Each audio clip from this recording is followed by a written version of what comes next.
guys, it's Jennifer. Welcome back to my Flagstaff home.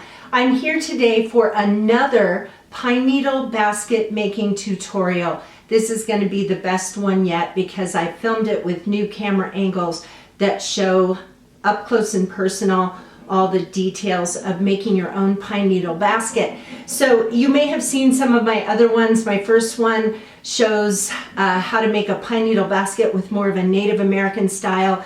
I have another one that uses wax polyester thread and has kind of more the style of basket that I make these days. But like I said, this video is, I think, going to be the best one that I've made so far. Before I move on, I just want to say I hope you will give this video a like and also subscribe to my channel for more great content about home-related stuff and DIY projects. So I just want to let you know, I'm going to run up on the screen right now the different timestamps for where parts of the video are, and so then when you come back to this video, if you only want to see how to finish the edge of your basket, you can just skip ahead and you'll know exactly where that part of the video is. So I want to let you know that I originally filmed this as 3 separate videos, and then I decided to put it all together into one video, so you'll see me wearing different outfits at different times in the video. But this video is going to start by talking to you about the supplies you need to make a basket. Then I'm going to talk to you about how to prepare your pine needles for making your basket. Then I will show up close and personal how to make the center coil and build the base of your basket. Then we'll talk about building the sides. So I will explain how you can fan the sides of your basket out like this, or make your basket have sides that go straight up. And then finally, I'll be talking about 3 different options for finishing the outer edge of your basket. And so I think this will be really helpful to you. Again, you can just jump through the video at different places where you need help along the way. And with that said, let's go ahead and get started. Okay, so first and foremost, what you need for making a pine needle basket is pine needles. Your pine needles really need to be no shorter than 5 inches long. I used to live in a house where I had some pine trees and the needles were about this long, like 3 inches long. That would be really hard. I suppose you could manage to make a basket with needles that short, but it would end up looking kind of shaggy, meaning pieces of, pine needles sticking out all over the place. And boy, that would take a lot of, it would just be difficult. 5 inches is good. The longer, the better. So where I live in the mountains in northern Arizona, we have ponderosa pine trees. It's the largest ponderosa pine tree forest in the world, actually.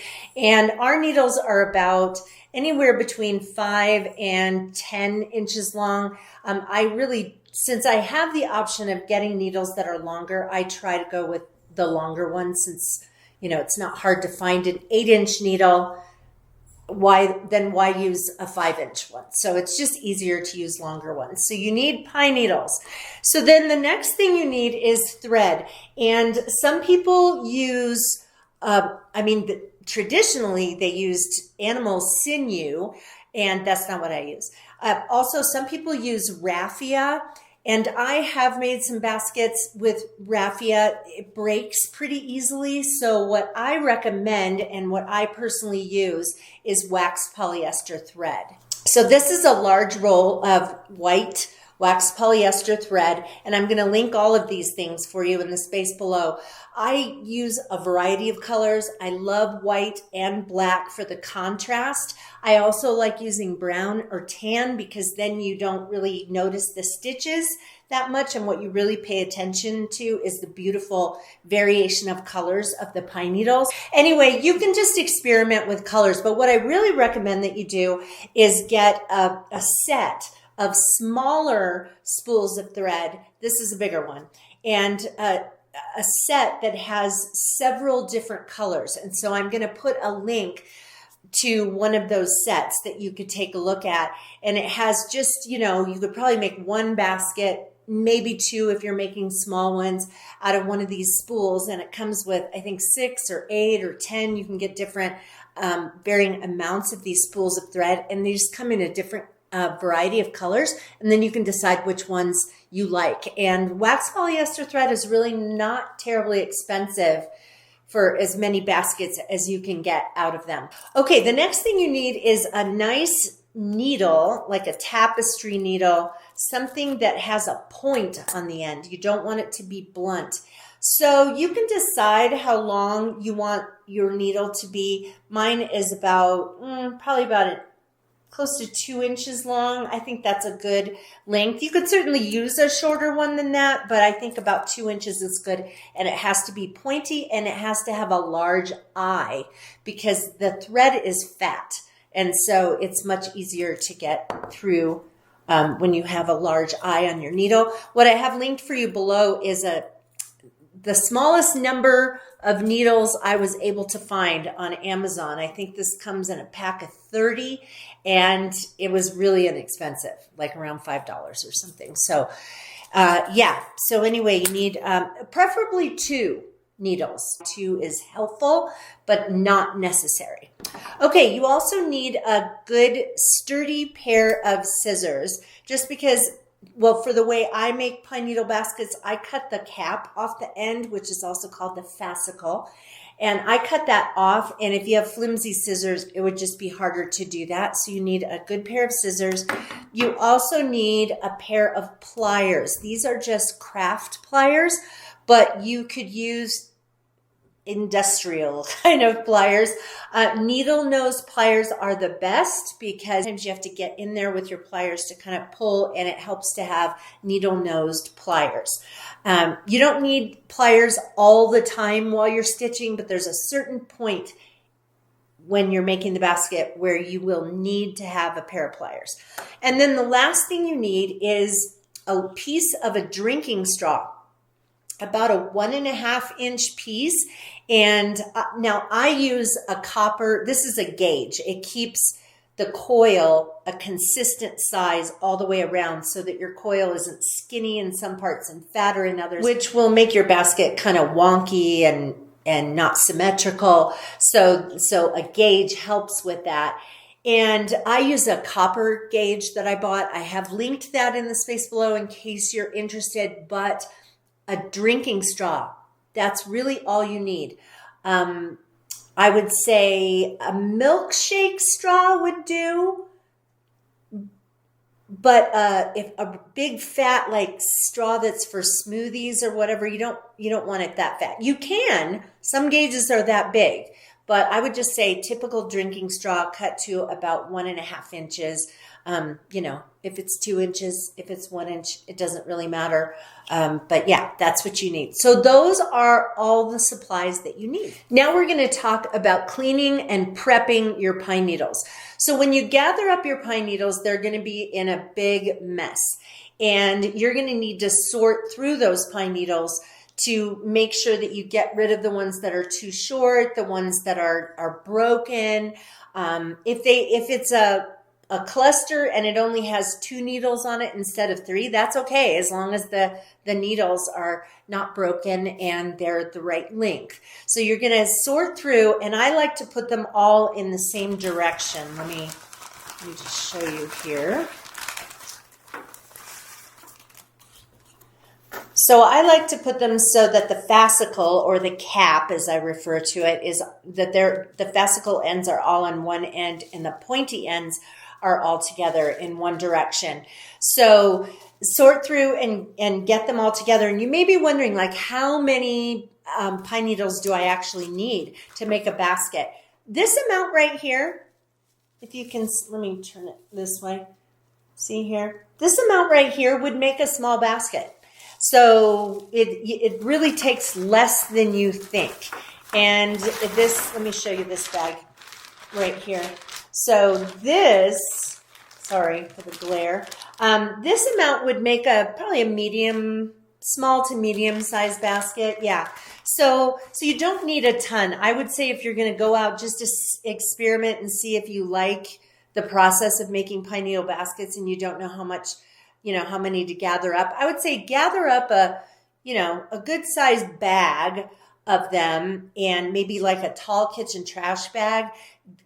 Just throw a bunch of needles in there. Don't press them down because they'll break, but just throw those in there and then start sorting. And you should end up with a gallon size bag or more of pine needles from that amount. It depends. You want to make sure that you don't gather up pine needles in an area that's readily walked on, where the needles are more likely to be broken.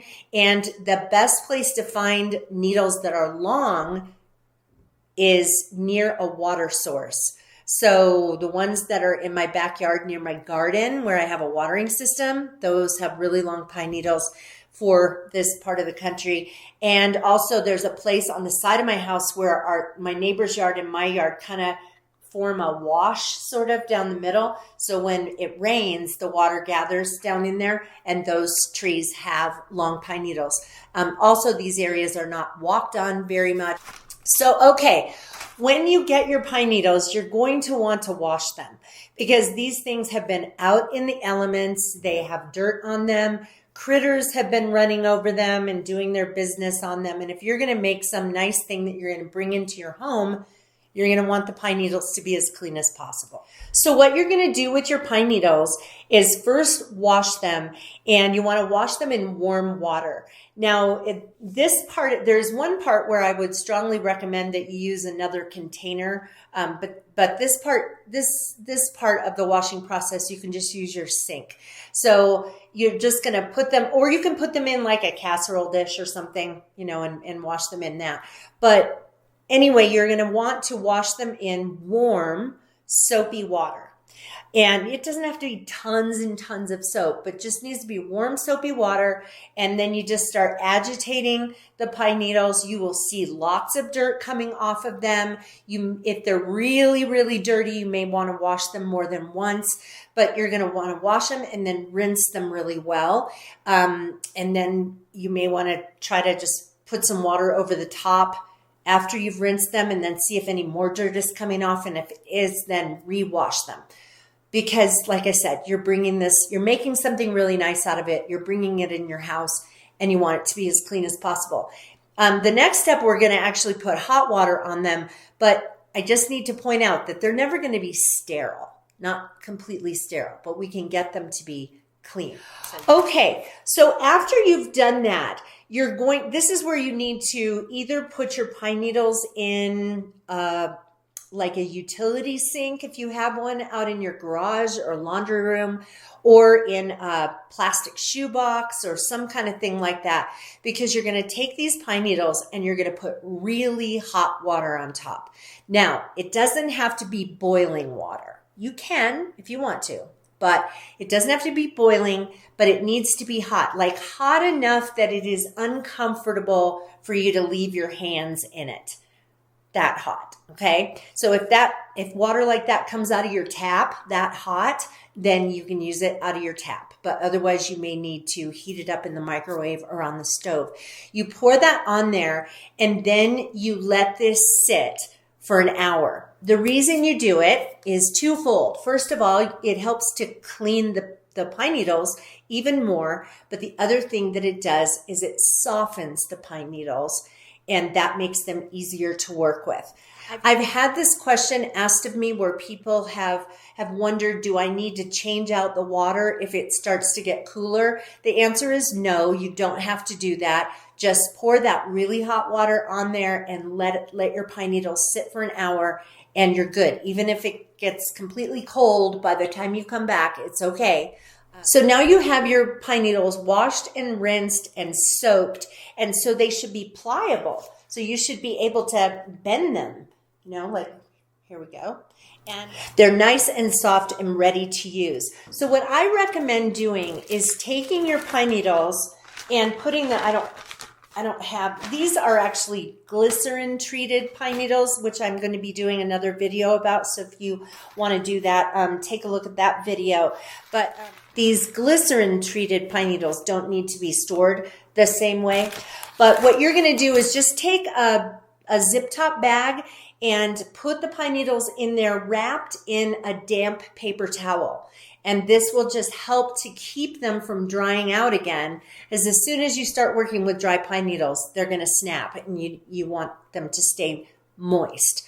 So long term, you're not going to store your pine needles that way. If you are stopping for the evening and you're going to work on your basket the next day, you can just leave them in the plastic bag wrapped in a damp paper towel. If you're going to leave them for more than a day, I would say put them in the refrigerator. If you're going to leave them for longer, like you're going on a trip and you're going to be out of town for a couple weeks, I say just pull them out, let the pine needles dry out completely, and then when you're ready to work on them again, you're going to want to soak them again for an hour, and then and then you can start over from there. But if you try to store pine needles in a plastic bag and keep them damp, they're going to get mold. And so at a certain point, you just need to say, I just got to dry these out, and I'll soften them up later. Okay, the other thing that you can do to prep your pine needles is cut off the cap or the fascicle at the end. That's the part that holds the pine needles together in a cluster. Some people do make baskets and leave the end of the needle on. Some of them do that. Some people use the cap at the end to form a pattern, a really pretty pattern. We're not doing that in this tutorial, so you don't have to worry about it, but you may see other people who do that. But what you want to do is just take your scissors, and then you're just going to cut the cap off, and you'll think, why did I need sturdy scissors just to cut that off? You don't, if you're just cutting them one by one. But so these right here, this is a group of 4, and when you cut several of them at a time, it takes a little bit more, I don't want to say muscle. It's not like you really have to be strong to do it, but you do need some strong scissors. So that's a good idea. So then you can just get all of your pine needles together and ready to go, and they'll be softened and the caps will be cut off, and you'll be ready to learn how to make your basket. So let's start, before I change the angle of the camera, let's start by getting the length of thread that we're going to need. So what you're going to need to do is take the spool of thread and hold it about right here, and then you're going to pull out to arm's length from here, right? And then you're going to do that 5 times. You need 5 lengths. So 1, 2, 3, 4, 5. Okay, you can do, when you're making your basket, you can actually go longer than that, but it tends to get tangled. And you can actually do fewer arm's lengths at other points in the basket making process, but you don't want to have to add thread when you're making that center coil, and that coil is completely wrapped in thread. And so you don't want to have to switch out your length of thread at that point. So start, hold your spool here and then go out 5 times, and that will be the length of thread that you need for starters. And now I'm going to change the camera angle. Okay, so I have a few examples here in different stages, so I can switch to that as we go along. But what I'm going to point out to you is how this center part here is completely wrapped in thread. And so we're going to start by making this wrapped part, and we're going to do it in a straight line. You'll see that, and then we'll start to coil it. So you should have a gauge that's like a piece of a drinking straw.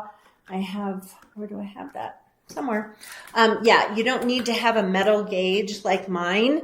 This drinking straw here, it's about 2 inches long, 1.5 inches, 2 inches.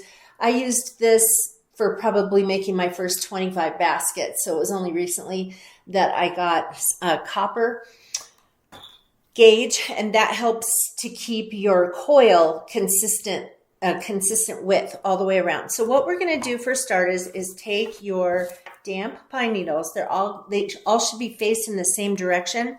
So you're going to take a clump of them, and we're going to have the pointy ends here, and I'm going to stick them in. So I want the pointy ends to be away from me. So just to show you how tight you should have it, you should be able to move the gauge around, but when you hold it like this, it should not fall off. I like to have mine pretty tight, but it also means that it's harder for making the basket. So I would recommend not getting it so tight that you can't move the gauge. You want to be able to slide it around. You should slide it around, but feel friction. And so I want to put a little bit more in here. The other thing that's a good idea to do is to make sure that the pine needles you're using are all different lengths. And that is so you don't, well, as you're making your basket, you're going to have to replenish the pine needles. And so you don't want them to all run out at once, because then you're going to have all these shaggy ends. So it's good if you have one pine needle run out here and one, then you have another one that's some others that are longer and some that are longer. You'll understand that a little bit better as you get going. So I'm going to pull the gauge back a ways so you see how much I've got it pulled back, because what I want is, I don't know, 1, 2, 3.5 inches or so. You just don't want to go too short. It's better to go too long and have a bigger coil in the center than to have a short one, and you'll understand that as we go along too. Okay, so now that we have our pine needles in here, the pointy end is down here. I'm going to tie a knot just above where my gauge is. So let's see if you can see this better with white underneath it. So here's where my gauge is, and I'm going to tie a knot just above that. Okay, so I have my knot tied tightly down here, and I've got this flag end piece. I want a little of that, but not the whole thing. I'll go ahead and cover it later so we won't see that little tail here. And now what I'm going to do is I'm going to take the thread and I'm going to wrap it around the whole thing tightly, and make sure that your thread has a needle on the other end already. So anyway, what we're going to do now is you're going to wrap this around. Let me get going a little ways here, and then I'll show you. So you see how I'm wrapping that around. We don't want to see any pine needles showing in between the threads. If they are, you can always scrunch it down. But go ahead, and I'm covering over that little tail, so it will be completely covered, and I'm going to go almost all the way to the end. I'm going to wrap all the way down to probably about 1/4 of an inch from the end. So you can you see here that there's like a little space of pine needles showing, and I just push that in. So you want to make sure that when it's all wrapped, you don't see any pine needles at this point. Okay, so I have a little bit more than 1/4 of an inch, probably more like 1/2 inch here, and I'm going to stop because I want to trim the ends of these straight across. So what I'm going to do right here, I'm not going to trim them right now. So now I need to, you can see this here. I need to secure this in place, and this is probably how long? 1, 2, 3, 4. This is a little bit more than 4 inches, and that's about what you need. So anyway, now I'm going to take my needle and I'm going to stick it through from one side of this. I call this the bundle. It's a bundle of pine needles. So I'm going to stick it through one side and have it come out the other. Can you see that? And then pull it through. You can see how much thread was used up. I mean, the 5 lengths, and I don't have a whole lot more. But anyway, so now I have this, and now I'm going to trim the ends. So I'm going to take my scissors, and I want to leave about 1/4 of an inch. Okay. So you see that there? Okay, and I've got my thread secured through there. All right. Okay, so now I'm going to start the coil. And let me just say, this center part, creating that initial wrapped coil, this is the hardest part of the basket. It's not that it's that difficult to do. It's just that, you know, you'll feel fumbly with your fingers, and you're going to need to use pliers at some point. And so, you know, it once you get past making this center coil, it gets easier from there. So don't worry about it. And sorry if the focus kind of goes in and out as we go here, but since I'm moving my hands a lot, the camera is on autofocus, and so, you know, it kind of goes in and out. So what I'm going to do is I'm going to take a very small part here, and I'm going to bend it over. Okay, you see that? And I need to secure this, so I'm going to stick my needle from the side where the thread is. I'm going to stick it through there all the way to the other side. And sorry if I accidentally go out of the camera view. I'll try my best. So this is kind of, it's tough to get through there. So if you feel like you need to, you can grab your pliers and grab the needle.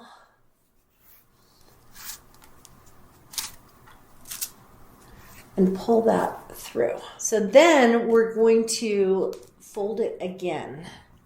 And we're making this initial coil. Okay, so see how I wrapped it again? And now I need to do the same thing. I'm going to start on the side where that piece of thread is. I'm going to stick the needle all the way through. And so this gets kind of hard to do. And I'll show you how you can use your pliers to push the needle through instead of just pulling it out on the other side. So you can get your thumb out of the way, because it's really easy to stab yourself with this. So you can grab the needle with your pliers here, and you can push with that, and that gives a little bit more leverage, but make sure your thumb is out of the way or you'll be bleeding. Okay, so I'll get that all the way through and give that a good tug. So now we have that. And I've got more thread down here, so I'm going to coil again. And this is starting to make kind of an oblong coil, which is fine, because depending on how you shape it and squish it, it'll more than likely end up being round. Like if you look at this, you can see how that's kind of oblong in the center, but as I stitched it, I made it mostly round. Okay, so I coiled it again. And so I need to do the same thing where I'm going to stick the needle in here all the way through each layer. Get your thumb out of the way so you don't injure yourself. And you can use your pliers to grab the needle and push it through. And then pull it all the way through.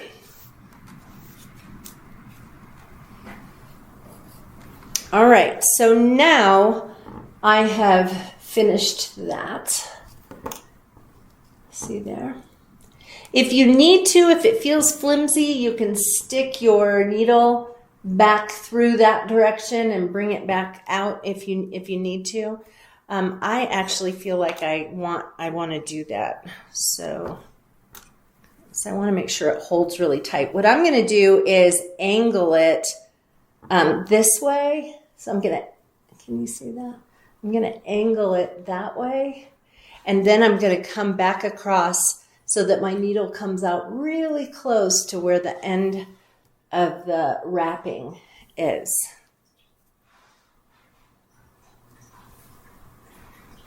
Watch those fingers.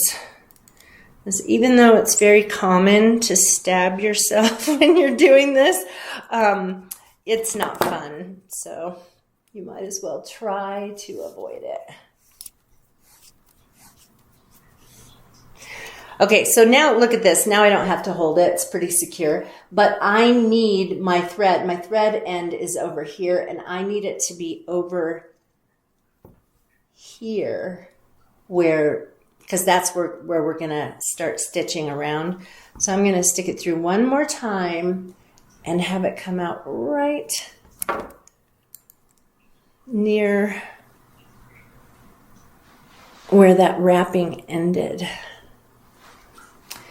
I'm going to wrap the thread around the back, and I'm going to stick my needle into the wrapped part of the coil. I'll show you here in just a second.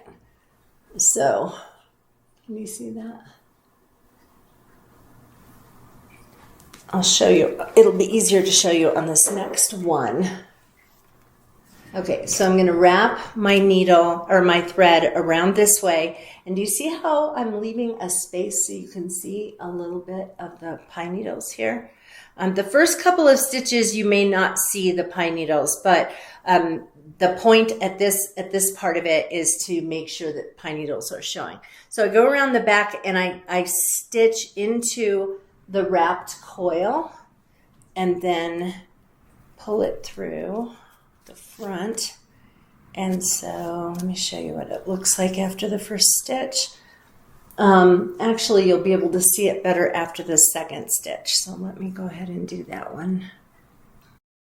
Okay, so take a look here. You can see how there's two stitches. There's a little bit of a space between each one. You really want them to be that close together all the way around this first coil. And when I say first coil, I mean beyond the wrapped part. So we're going to start to turn this and then do a wrap over with the thread and then do a stitch and continue to turn it. And you do not want big spaces in between your stitches, and I'll tell you why in a little bit. So we're going to keep going where I wrap around, like I'm going to wrap away from me. And then I'm going to stitch into the back side of the wrapped coil and then push it through on the front. And then as I pull it through, I'm going to make sure that there's a little bit of a space, and I'm going to tug really tight. If your stitch happens to go too close to the previous one, you can just kind of use your fingernail and pull it. I'm going to do one more of these, and then we're going to replenish our pine needles.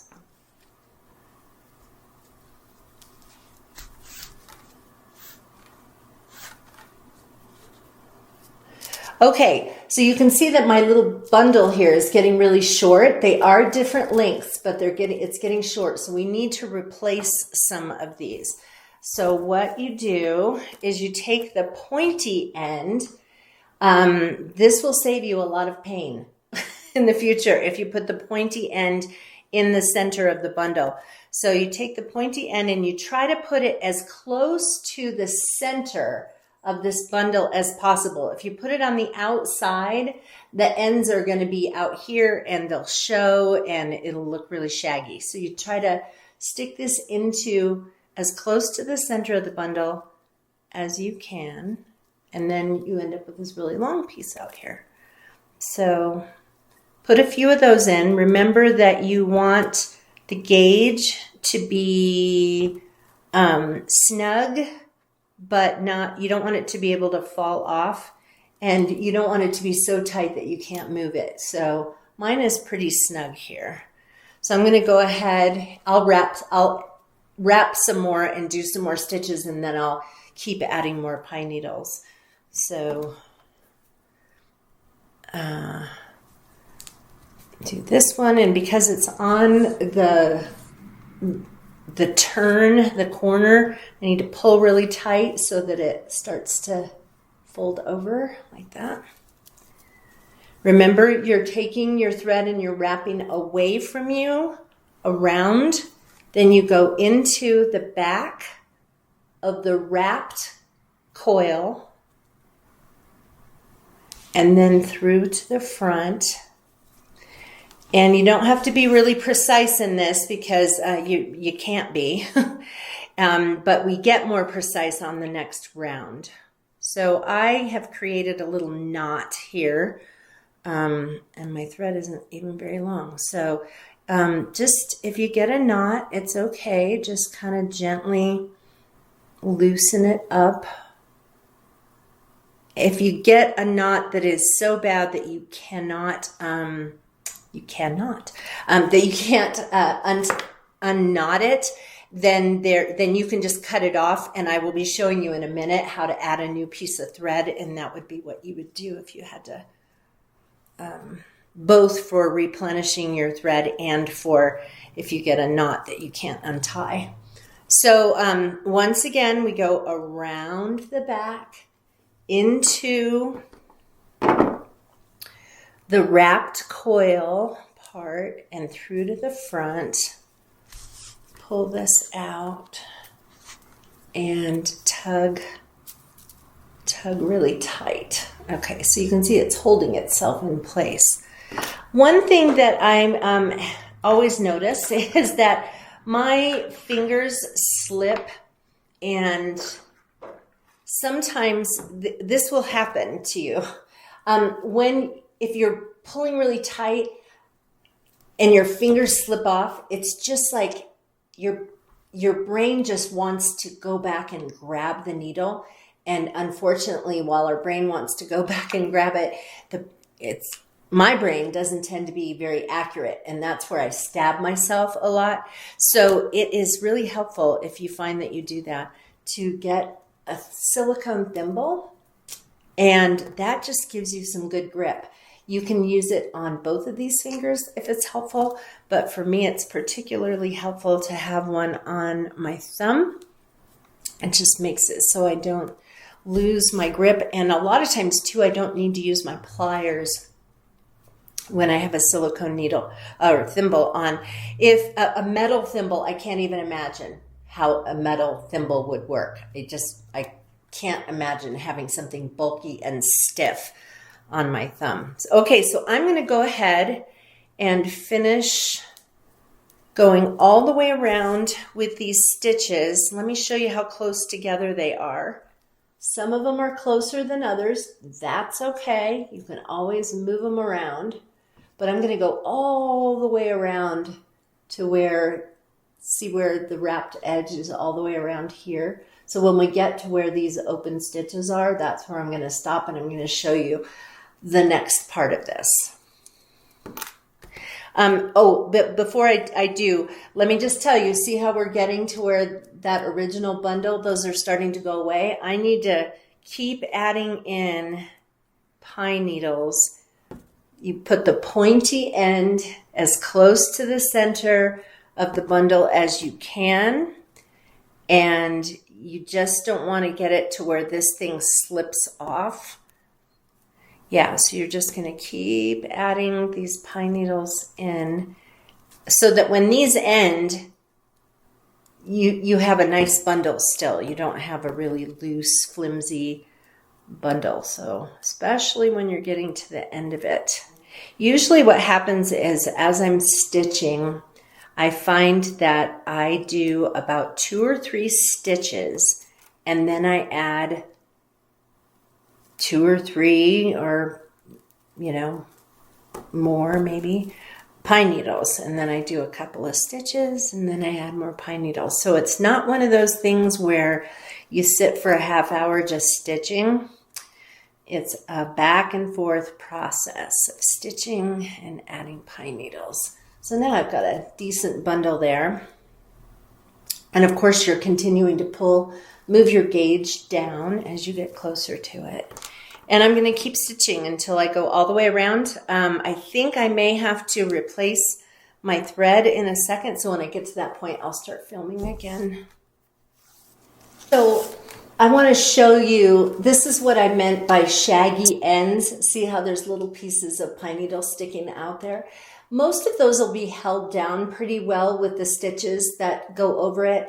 You can always snip off the ends to make it look neater, but the thing you don't want is for all your pine needles to be the same length so that your whole bundle, just blunts right there. So that's why it's best to have different lengths of pine needles in your bundle. And you can see that I've got some that are ending right here and some that are ending up here. And so it just makes the basket look more neat as you go along, and you'll see more of that later.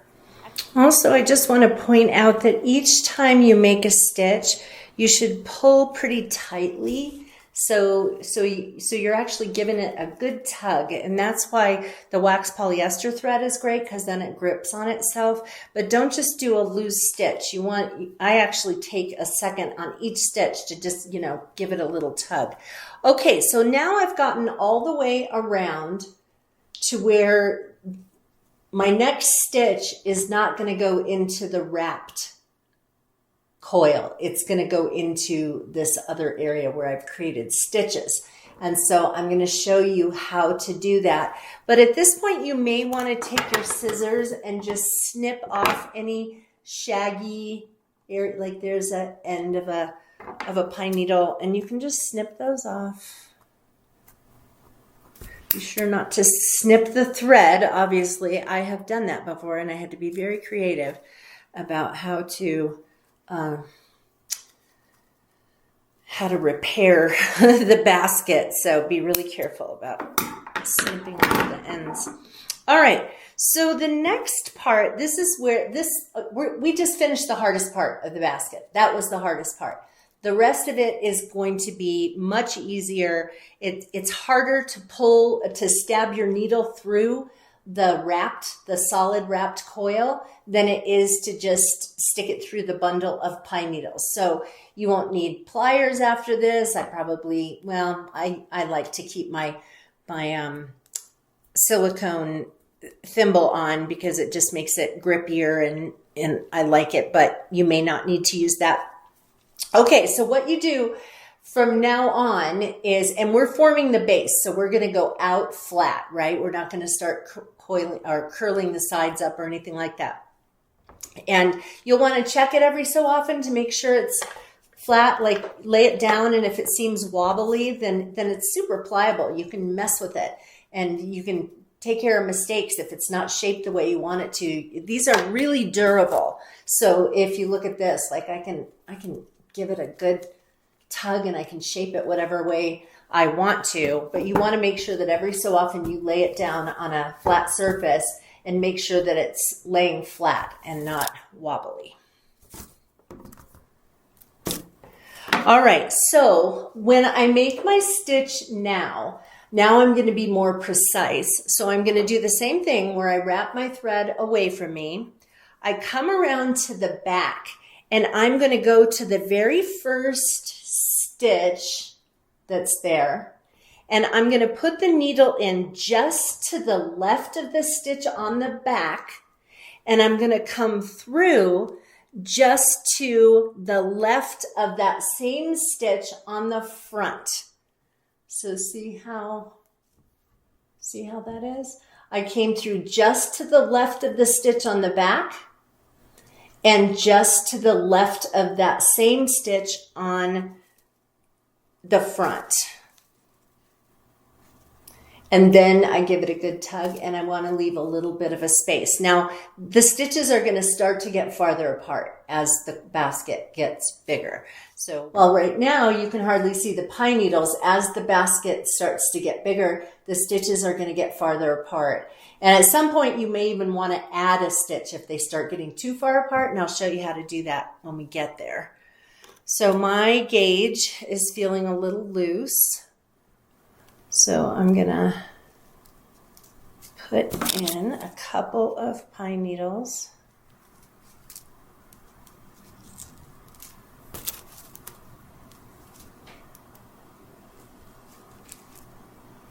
And make sure, like just now, I went like this and, well, no, I can't make it to it.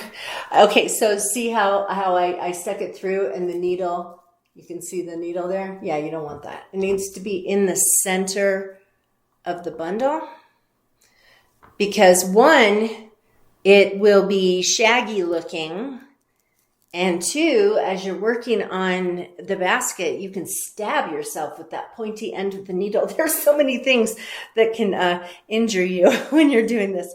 I'm just kidding, but it is kind of true. Okay, so then I go around again, wrap to the back. I go to the next stitch over. And these two stitches are kind of close together, so I'm just going to move them. Okay, so the next stitch over, I go just to the left of the stitch on the back and just to the left of the stitch on the front, that very same stitch. If you go to the right of that stitch, then it will actually not catch, and then it just doesn't hold very well. I do want to show you something else, because this particular stitch where you're going just to the left on the back and then just to the left on the front, your basket will look neat, but there's a really cool way that I like to do it. It's harder to do. It takes a little more concentration. It's not really hard. But can you see, if you look really closely at this, I have gone into the stitch rather than going to the left of the stitch. I actually went straight into the stitch. That's called a split stitch. And that gives a really nice uniform look. But for beginners, I just find that it was easier for me, and I find that it's easier for most people to not have to be that precise. So again, you wrap your thread around the back, and then you go in with your needle just to the left of the next stitch. Let's just show you. Let's see if I can show you there. Just to the left. And then you bring it through on the front, and then you have it come through just to the left on the front. And that is how you do all of your remaining stitches. So you pull your gauge down a little bit, just to the left on the back, just to the left on the front. And if any of your stitches are looking like they're too close together or too far apart, just take your fingernail and just scoot them where you want them to be, because now is the time to take those stitches and put them where you want them to go. We're getting to the end of this thread here, and so I'm going to be showing you in just a minute how to replace your thread, how to add a new piece. Do you see? All right, so I'm putting my last stitch in here before I'm going to need to replace this length of thread.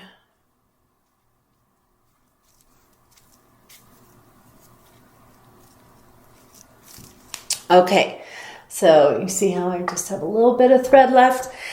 Before I replace the thread, I'm going to replenish the needles in the bundle. I have allowed it to get a little thin. It's actually okay if it ends up getting thin, as long as it's not thin down here. So, because that is going to affect the size of that bundle that makes the coil, and you just don't want to have part of your coil be, you just don't want part of your coil to be fat and part of it to be thin, and then part of it to be fat and part of it to be thin, because then your basket's going to be all kind of lopsided. So, okay, so now I am going to, this is where it helps to have two needles. You can have, you'll see in just a second, but I'm going to go ahead and take my thread, and I'm going to get 5 more lengths of this. 2, 3, 4, 5. There. And then I'm going to take the needle off of this and put it on here. Okay, so I have my thread that's on my long piece, or my needle that's on my long piece of thread. And I'm going to, what I'm going to do is, see where this thread is here on the front. I'm going to stick this needle through the same place on the back as where this thread is on the front. And I want it to come out in approximately the same location. So if you look at this, let's get into focus here. The needle is coming through just about where this thread is on that side. I'm going to pull this through and leave a little tail on the back side. So I'll show you here. Okay, so now I have this tail. This is from the old length of thread, and then this is the new. So you see that? Okay, so now I'm going to take on the front side, I'm going to take that piece from the old piece of thread, and I'm going to loop it underneath the bundle under here to the back side. So now I have 2 pieces of thread on the back. And then I'm going to tie a knot, and I'm going to try to make it as tight as I can. So tie it once, tie it twice, make a really tight knot. I am going to shorten the tail just a little bit. And now this is where having a second needle comes in handy, because I can still have this needle on my new piece of thread. I don't have to take it off and then rethread, and I can take my second needle and work with these ends. So I just threaded both of those pieces through here. Now I am going to stick the needle in very close to that knot. And I'm going to have it at an angle. Do you see how the needle is at an angle? And I'm going to stick it through to the other side, but I want it to kind of go through as much of the bundle as I can, and not as much as I can, but quite a lot of it, which is going to help these pieces of thread to hold in place. So let me show you once I get it through so you can see. This is where my pliers are going to come in handy. So do you see that I put the needle in here and it's coming out down here? So it's the thread is kind of getting itself all pinched in. Then I'm going to pull it through, tug this all the way through. So a lot of the thread is inside the bundle there, and it's going to keep it secure. And then I cut this off as close as I can without cutting the thread. And there's a little tuft sticking out. You can either push that back in or cut it a little bit closer, or as you keep working on the basket, it should sort of make its way back into there, but it shouldn't show up very much. Okay. And now we keep going around. So now what you're going to do is you're just going to keep going around and around the same way, adding more pine needles to your bundle as needed, replacing your thread as needed until you get to the size you want. So say you want your base to be this big and then you want to fan out your basket sides, then you can do that. So I'm going to let you, you can pause the video at this point and then just work on your base, because what I'm going to do next is show you how to form the walls of your basket when you're ready to get to that point. So you can pause the video and just keep working on your base until it's the size you want.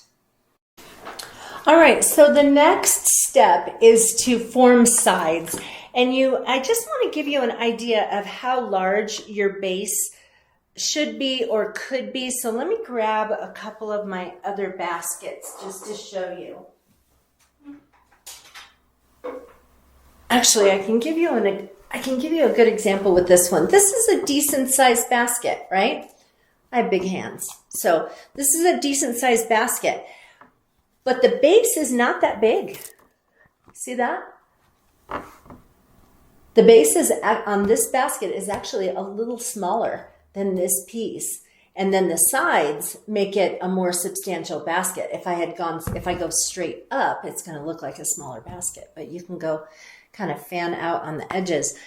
So your base really does not have to be that big to get a decent sized basket going. So when you're ready to start forming the sides of your basket, your stitching stays the same, and all you do is move the bundle a little bit. So remember that you want to make sure that your bundle of pine needles is not too loose. And then if I want to start fanning my sides out this way, I lift up the bundle just a little bit.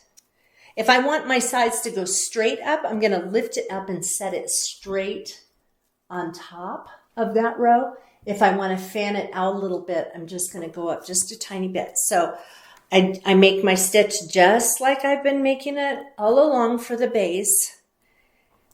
And then I come through here. I'll show you what happens when we get to where it's going to get tight. And now what I do is I lift this up just a little and I tug it. And let me do a second one. You'll be able to see this better. But make sure you give each stitch a nice tug.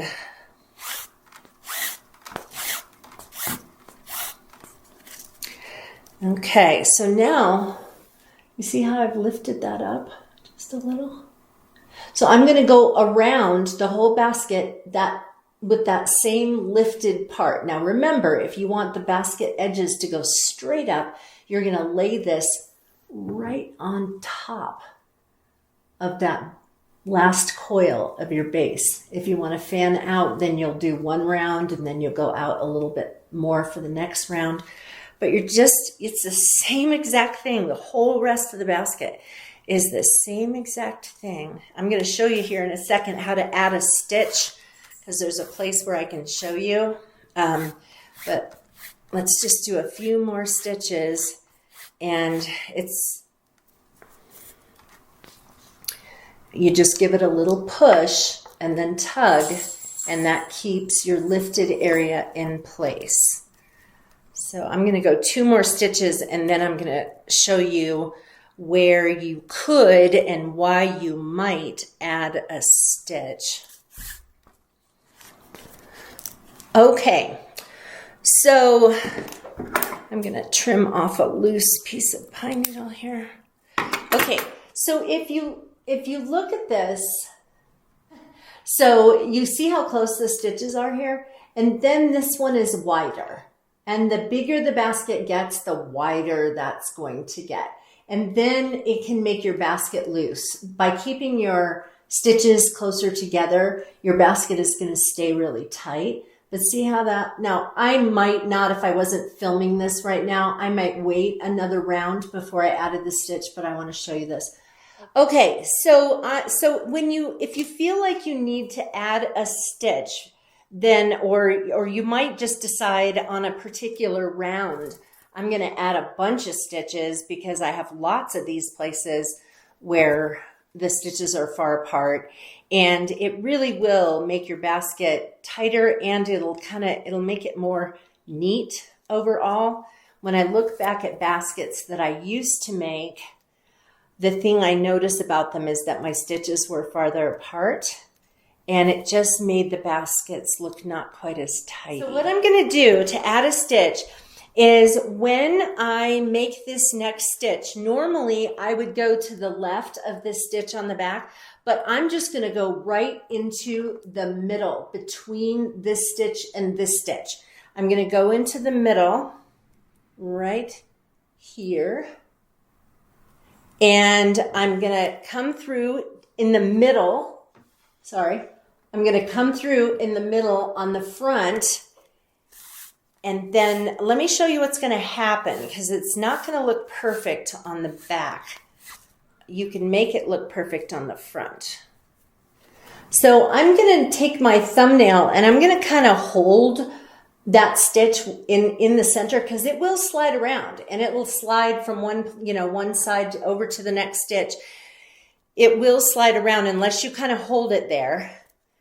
Then you go around to make your next stitch, and that one you anchor onto the next stitch where you go just to the left on the back and just to the left on the front and pull it through. But I'm going to show you what's going to happen here.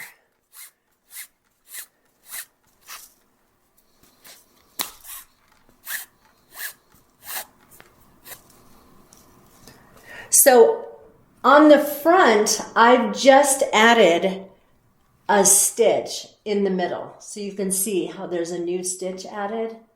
So that's going to tighten up the rest of the basket. But on the back, it forms a Y because there's nothing for it to grip onto it. So it slides over to the next stitch to anchor itself. So anytime you add a stitch on the back, it's going to make like a Y or a V shape. But if you use your fingernail to hold it in place on the front, you can get it to stay right in the center. So I don't need to add a stitch on this next one because it's not far apart. Actually on that row, I don't know that I need to add any more stitches. They're all pretty equal. So, so you can do it like that where you just periodically add a stitch in, or you may let your basket get bigger and then add a whole row of extra stitches around the coil. Okay, before we switch over to the next one, you see how I've got that little rim that's just slightly raised, and I'm going to do that all the way around, the same level all the way around.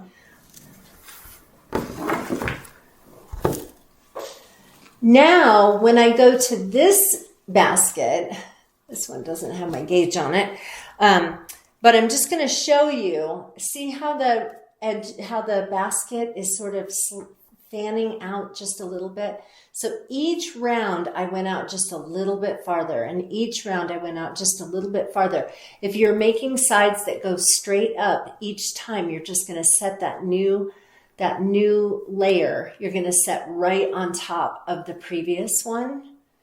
But if you want it to go out, you just gently, just kind of go out just a tiny bit farther with each row of your sides. So that is basically it for this part.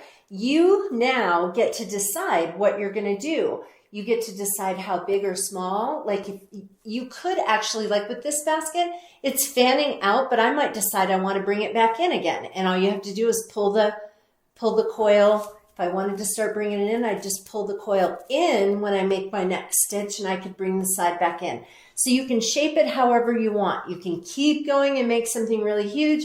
You could stop right here and make something small. And then in this video, I'm going to show you some different ways to finish your basket, and then also talk a little bit about the shaggy edges of your basket, and also adding some embellishments if you decide to do that.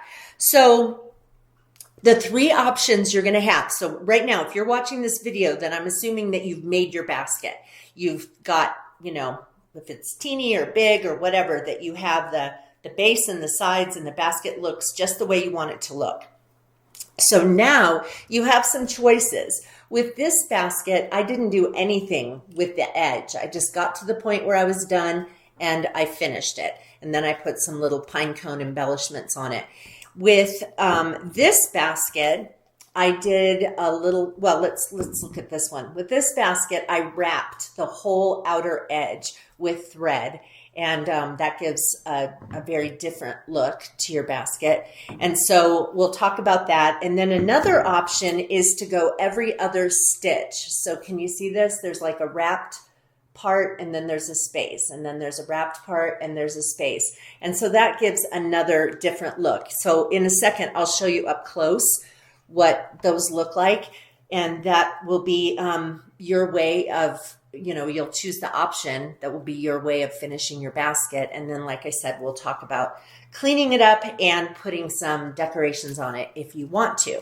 So, okay, so I'm going to change the angle of the camera, and let's get started with finishing your basket. Okay, so I'm going to demonstrate finishing your basket on this coaster that I made. So obviously it doesn't have sides on it, but just think about this last row as being the rim of your basket. And so there are a few things you can do, as I mentioned before. So this basket doesn't have any special finish. I got to the end and I just finished the basket. So I'm going to show you that. And then I put pine cones on it. But anyway, I'll show you how to do that if that's how you want to finish your basket. I'll also be telling you how you can go completely around. And then what I'm actually going to demonstrate is this.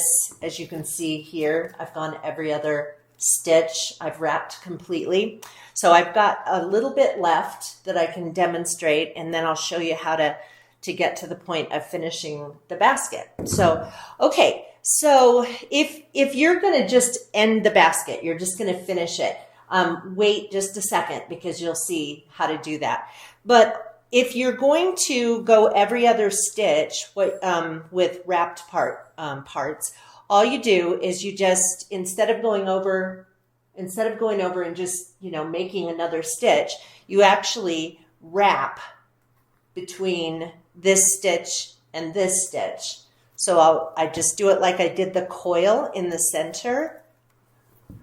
And and what I'm doing here is I'm wrapping, and each time I wrap, I hold it down with my finger so it stays tight.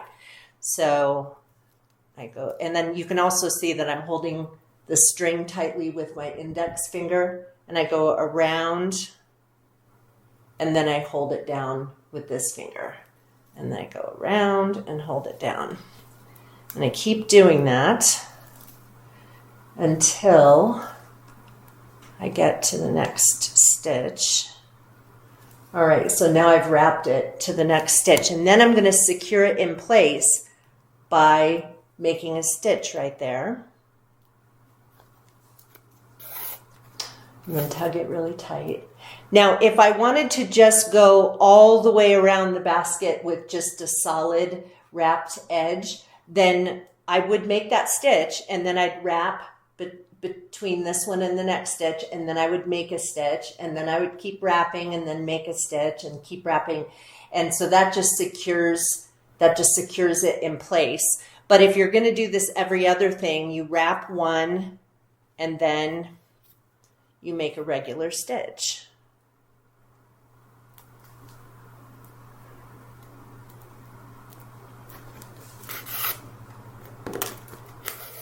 And then I would wrap again between this one and the next one, and then I would make a regular stitch. So you do that all the way around.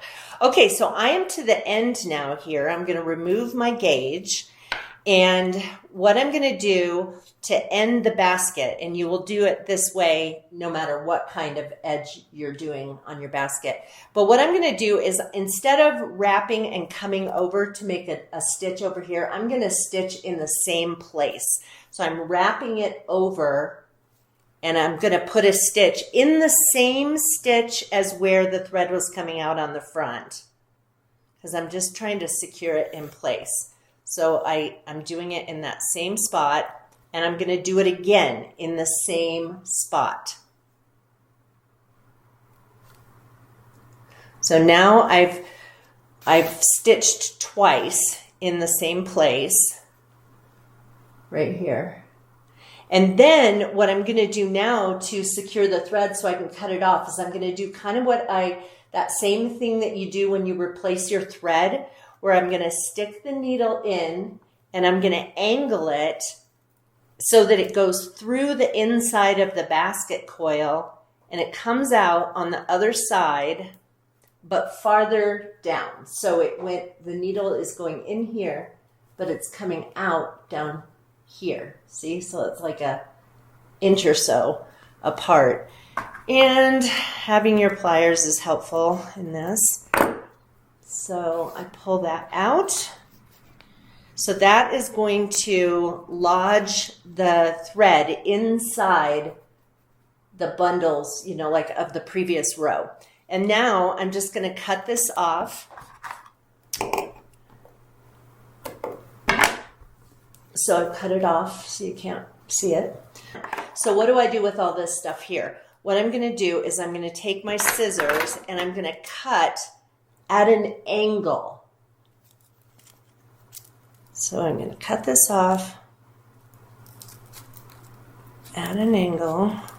This is where your sturdy scissors come in handy.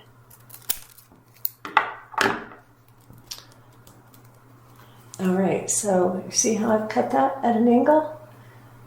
All right, so if you are doing this, if you're finishing your basket with no special thing around the edge, then you can just be done. And the same with this every other stitch thing, because the ending isn't too terribly noticeable. If you go all the way around the basket, wrapping the whole basket as I did here, look how abrupt that looks. Like the end is super noticeable, and that's why I put pine cones over it. I just use a glue gun, and then I make a little cluster of pine cones. I like to have them spilling over the edge. Here's one. Here's another one. I used some fewer pine cones. And I just got these on Amazon. Well, actually, some of them are from my neighborhood. These are spruce tree pine cones. But you can buy decent sized bag of mini pine cones for not very much money on Amazon. I'll put the link in the space below for you. But anyway, I just glue those on in, just a little cluster with a glue gun. And yeah, so that covers up that abrupt ending. Like I said before, though, if you're doing a natural edge, you don't need to do that. And if you're doing the every other stitch, you don't need to, because it's not as noticeable. It just almost looks like it's the next, skipped stitch there. So you can decide how you want to do that. I like to put embellishments on a lot of my baskets. My sister-in-law, who lives in Florida, made a basket with Florida pine needles, and she didn't want to put pine cones on because she wanted it to look more coastal. And so she ended up putting some flowers on there. So you could even put silk flowers or maybe even dried flowers. And the other thing that we talked about doing is that she could have gotten a bunch of little shells so instead of pine cones here, she could have had a little cluster of small seashells on there. So, you just need to decide what, kind of what nature is in your area or what your home decor is. So yeah, that's how you finish your basket. Now this is a coaster. I actually have several coasters, and I keep an assortment in my living room that are all different colors. I don't match them, and I think that's kind of fun to do. So that might be a future project that you make. Oh, and one final thing that you'll want to do with your basket is go around and kind of run your fingers along the edges and see if there are any little ends poking out, and trim those up. And a small pair of scissors can be helpful for that. So like I have right here, I have some pine needles sticking up, and sometimes you can just break them off. You can just kind of pull them back and break them off. But if you want to be a little bit more purposeful about it, you can use some tiny scissors and just kind of trim those little shaggy ends off. And then I'll run my fingers around here. I don't feel any on that side. Yeah, so one little one here. And when you trim it, try to trim it close to the last stitch, not too close, because you could accidentally cut the stitch. But also if you cut too close, it can slide under, and then it's loose on the other side. So, well, I hope you guys had fun with this. I hope that you were able to finish your basket. And here's what I recommend. Keep your first basket. I will pop in a picture of my first basket. It's kind of funny compared to what I do now. It's also a really different style, because the woman who taught me how to make baskets had a very different style from what I have evolved into. And so I just recommend that you keep it. You're tempted to give it away to someone, but just hang on to it so you can see your progress as you go. But there are lots of different options for stitches that you can make that are different from what I've taught you so far. There are different options for colors of pine needles. And techniques for dyeing pine needles. The next video is actually going to be about treating your pine needles with glycerin, with vegetable glycerin. That adds a whole different look and texture to your basket. And so if you get into more basket making, then you might want to try that technique. So, I just encourage you to kind of keep going with this. It gets easier as you go along, and I hope you have a lot of fun with it, and I hope I'll see you in another video. So take care, you guys, and thanks so much for watching. Bye-bye.